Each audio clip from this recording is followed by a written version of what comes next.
financier de la société. Citalis évolue dans ce qu'on appelle la CRQ, du coup la quantification du risque cyber.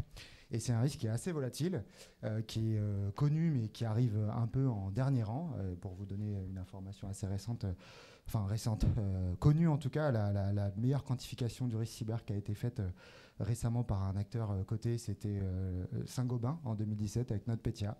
Voilà, c'était 250 millions d'euros d'impact sur le chiffre d'affaires. Donc ça donne tout de suite un peu de profondeur. Et donc, Citalis souhaite se positionner sur cette activité-là.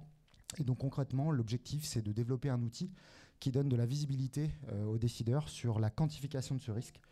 Et donc, on modélise de manière dynamique au travers d'un outil et avec de la CTI, ce qui est un petit peu notre patte, ce risque-là qui nous permet, du coup, d'obtenir et de monétiser, en gros, de manière très, très concrète, la thématique cyber. Donc aujourd'hui, on a surtout des acteurs et notre principal marché pour le moment, c'est la partie enterprise. Donc on adresse toutes les sociétés qui sont intéressées par ce sujet, et il y en a de nombreuses.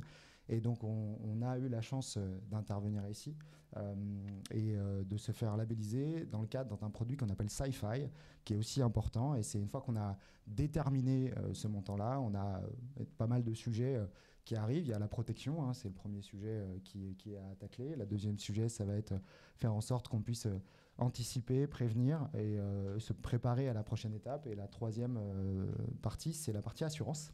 Et donc ce dernier produit qu'on est en train de développer, c'est devenir le tiers de confiance pour les assureurs, mais pas que, pour pouvoir avoir quelqu'un qui vient valoriser ce risque-là avec nos propres modèles et du coup pouvoir quantifier seul. Merci beaucoup Clément. Merci à vous. C'était très difficile parce qu'il vient tout juste d'arriver chez Citalis.